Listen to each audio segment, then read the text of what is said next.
नमस्कार, मैं हूं पवन त्यागी। मुद्रा पोर्ट जो कि अडानी के पास है, वहां ड्रग की एक बड़ी खेप पकड़ी गई जो कि 9,000 करोड़ रुपए की ड्रग बताई जा रही है। और इस खेप को पकड़ा राजस्व खुफिया निदेशालय यानी डीआरआई ने। लेकिन इस ड्रग के पकड़ते ही कांग्रेसी, वामिये और आपीए जैसे लोग ट्रोल करने लगे और ये कहने लगे कि देखिए, अडानी के पोर्ट से ड्रग पकड़ी गई है और ये ड्रग जो है सप्लाई करके लाई जा रही थी अफगानिस्तान से, तो मोदी जी का ये जो दोस्त है इसके पोर्ट पे पकड़ी गई और ये जो है इस पैसे से बीजेपी को भी चंदा देता होगा और इसके खिलाफ कार्रवाई होनी चाहिए। और देखिए, पोर्ट पर पकड़ी गई। मतलब आप देखिए कितनी हास्यास्पद बात है कि जो अडानी है उनको मुद्रा पोर्ट दिया गया है रख रखाव के लिए, मेंटेनेंस के लिए, कंटेनर को लोड अनलोड करने के लिए। वहां जो सुरक्षा की जिम्मेदारी है, वो पोर्ट हो या एयरपोर्ट हो, वो सीआईएसएफ के पास होती है। और सीआईएसएफ इसकी जांच में रहती है या सीआरपीएफ रहती है।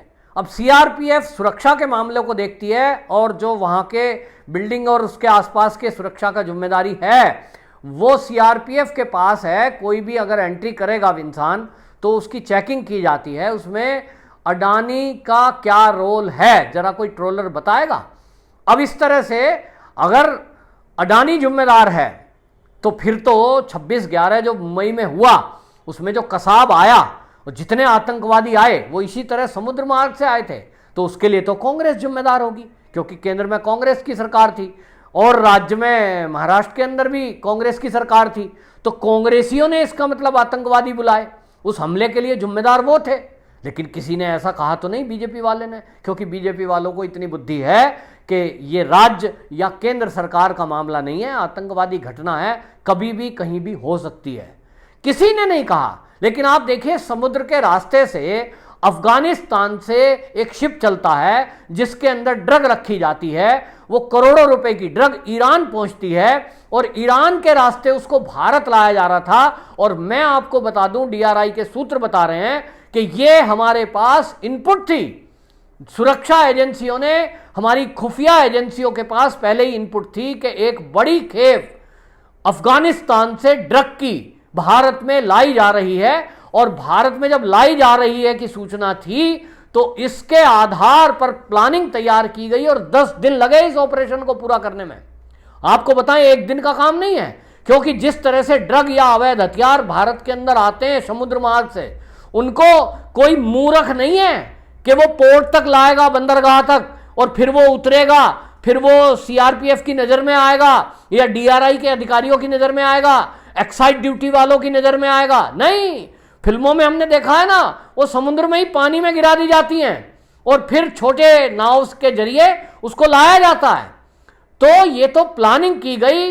अब क्योंकि मोदी सरकार केंद्र में है तो तय किया गया कि, अब पहले से पता था इस बात को, खुफिया एजेंसियों ने तय किया कि समुद्र के रास्ते जो वो शिप चल रहा है उसकी एक एक गतिविधि पर नजर थी।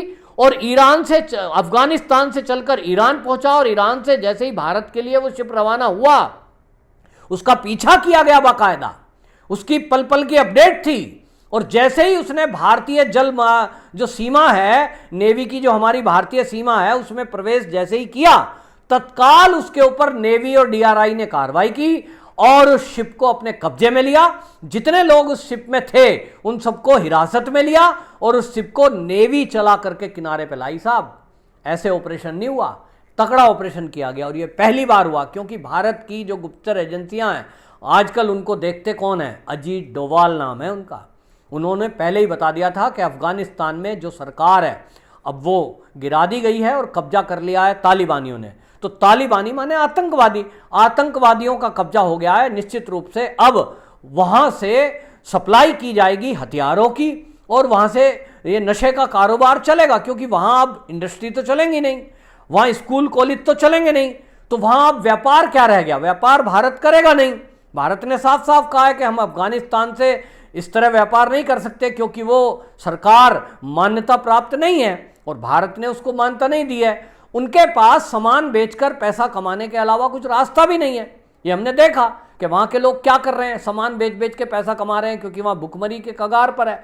तो ये पहले से भारत सरकार की गुप्तचर एजेंसियों को पता था भारत की कि कोई नशे या हथियारों की खेप इस तरह से हमारे भारत में लाई जा सकती है। तो हमारी नेवी पहले ही अलर्ट मोड पर है और नेवी को जैसे ही पता लगा कि एक शिप इस तरह से अफगानिस्तान से ईरान होते हुए भारत की तरफ चला है, निश्चित रूप से उसमें ड्रग है, तो उस पर कार्रवाई कहाँ करनी है। उनको मौका नहीं दिया कि वो समुद्र में कहीं उनको गिराते पैकेट्स को और वो भारत में आते, जिसकी संभावना थी। और ये भी माना जा रहा है, जो एजेंसियां हैं भारत की, उनका कहना है कि इसके पीछे बाकायदा कुछ विदेशी ताकतों का हाथ है, जिसमें चीन भी हो सकता है, क्योंकि वो चाहता है कि भारत के अंदर फिर से नशाखोरी हो।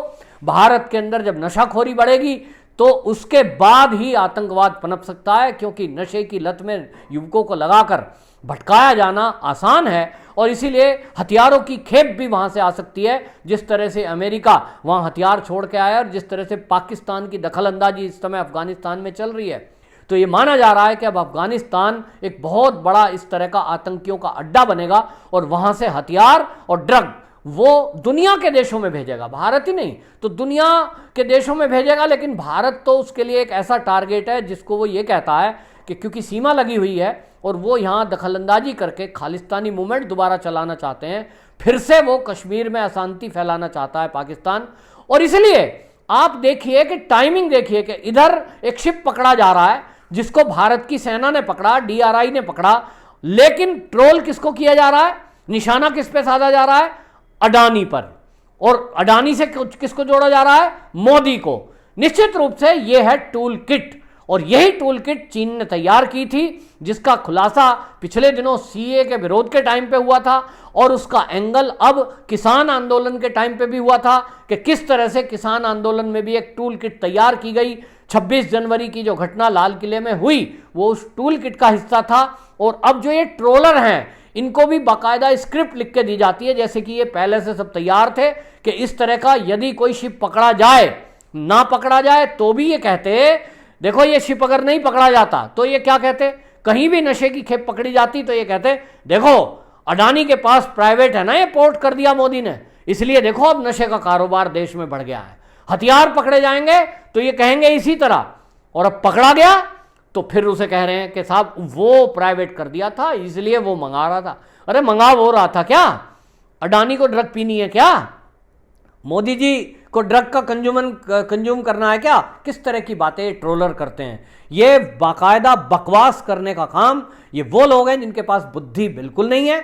और इसीलिए ट्रोलरों को जवाब देने के लिए देशभक्तों की एक टीम हमेशा इस बात पे एक्टिव रहती है और लोगों ने कहना शुरू कर दिया कि भाई अगर नाम से ही काम होता है तो अंतर्राष्ट्रीय जो हमारे दिल्ली के अंदर हवाई अड्डा है उसका नाम इंदिरा गांधी एयरपोर्ट है, तो एयरपोर्ट पे जो भी अपराधी पकड़े जाएं या ड्रग पकड़ी जाए या तस्करी पकड़ी जाए तो क्या उसके लिए इंदिरा गांधी दोषी है? क्या कसाब जब पकड़ा गया मुंबई के अंदर तो उसके लिए कांग्रेस सरकार जिम्मेदार है? अगर कहीं रोड पे कोई एक्सीडेंट हाईवे पे हो जाए तो एक्सीडेंट के लिए क्या नितिन गडकरी जिम्मेदार होगा?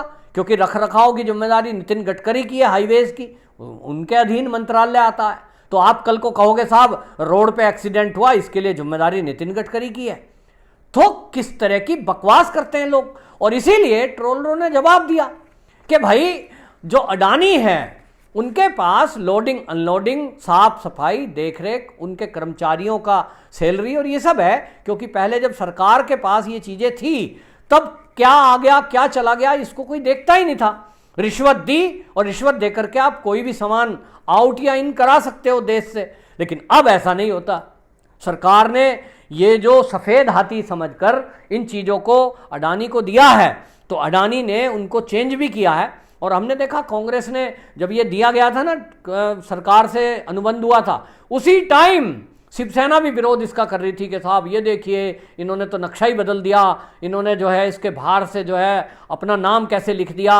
अरे भैया वो नाम उसका वही है, एक पोर्ट पे नाम बदल दिया था और शिवाजी महाराज का नाम कैसे बदल दिया, इस तरह से चीज़ें उठाई गई थी। तो ये दिख रहा है कि जो जिनके पास इस तरह की सोच कम है और वो केवल और केवल टूल किट के इशारे पर काम कर रहे हैं, चीन के इशारे पर काम कर रहे हैं। उनको लग रहा होगा, लेकिन असलियत ये है कि आज की डेट में सरकार चौकन्नी है, सुरक्षा एजेंसियां चौकन्नी हैं, और देश की जो सुरक्षा एजेंसियां हैं और देश की जो सेना है उनका इस समय मनोबल इतना हाई है कि देश का कोई भी दुश्मन हो, हमारे देश में अवैध धंधा करने का अगर कोई विचार कर रहा है, चाहे वो ड्रग हो चाहे वो हथियार हो, उनको उनकी भाषा में और कठोर भाषा में वो जवाब दिया जाता है।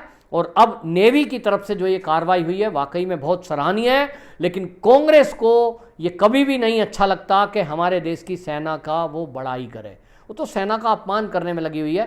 कहीं ना कहीं जब ट्रोल कर रहे हैं तो इसके पीछे एक ये भी है कांग्रेसियों की सोच कि इस तरह से आप नेवी को डिमोरलाइज करो कि नेवी समुद्र में कर क्या रही है। लेकिन ये बहुत बड़ा ऑपरेशन था और बहुत बढ़िया ऑपरेशन नेवी ने किया, उसके लिए नेवी को सैल्यूट किया जाना चाहिए। वंदे मातरम।